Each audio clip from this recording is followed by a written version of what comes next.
Hello folks, Hulk Rex here. Just doing a quick update.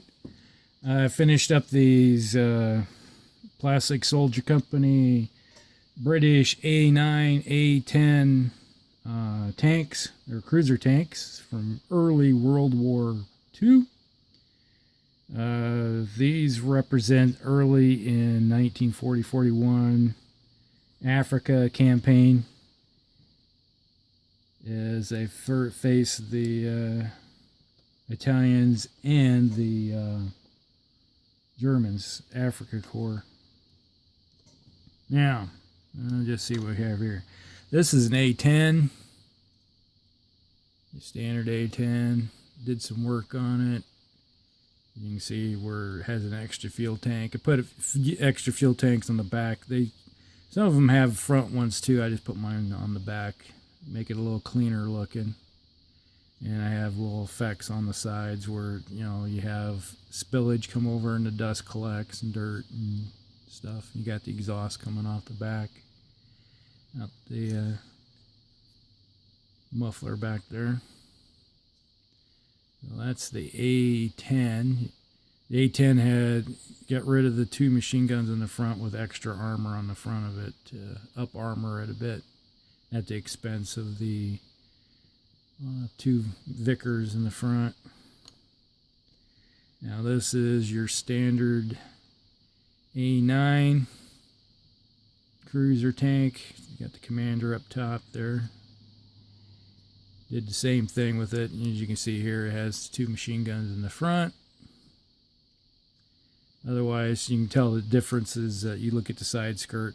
A10 had side skirts that come down. These do not have the side skirts. They're more open wheel or open track.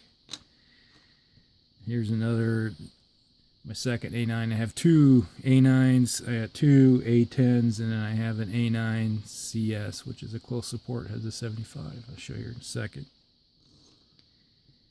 And here's the second A10.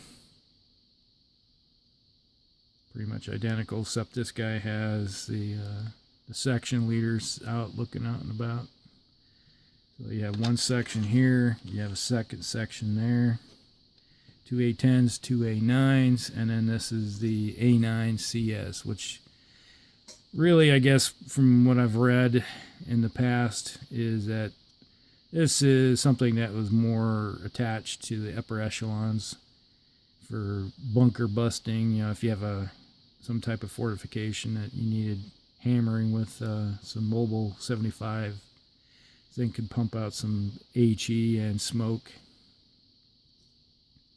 But otherwise, it looks like it's pretty much has the A9 chassis, where it has the two machine guns in the front, but it has the A10 side skirts coming down. And then the turret, you got the big gun comparatively. You got a 2-pounders in these, and this is a 75 in it. So that pretty much takes care of those from the Plastic Soldier Company. I'll be using these.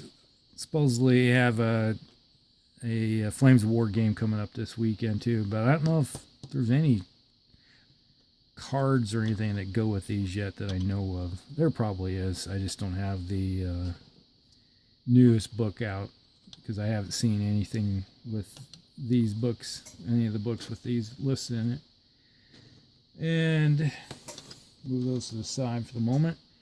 And I've been working on the early German forces. I was going to do some early Germans. I have just started working on these yesterday. Basically, I have the base coats down, a little wash to get into the crevices. Now I'm going to bring out all the colors on these things. These are the 37 millimeter Pack 38s. No, these are 36s. 50s are the Pack 38s. So these are the Pack 36s. So small little 37 millimeter guns. And you have your infantry support gun. This is a 75 millimeter little bitty thing. And I had some extra Flames of War bases laying around, so I put some on, some Flames of War bases. And now I just have to go through and fill everything out. So I've got it so those will come off easily. So at the moment, so make it easier to paint them. As you can see, I made my own little base. Put some mud on there from, it's spackling mud. Let that dry. Put some, glued down the guys on there. Put some super glue on, liquid stuff, and then let it dry, and then primed it.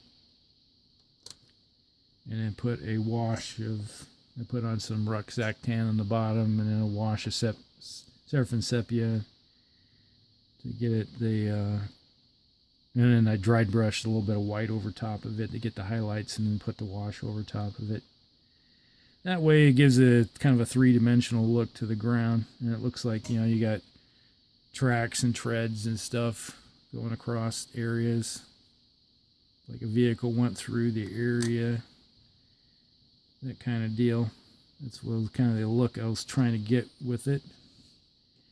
And I have an MG34 team on a tripod.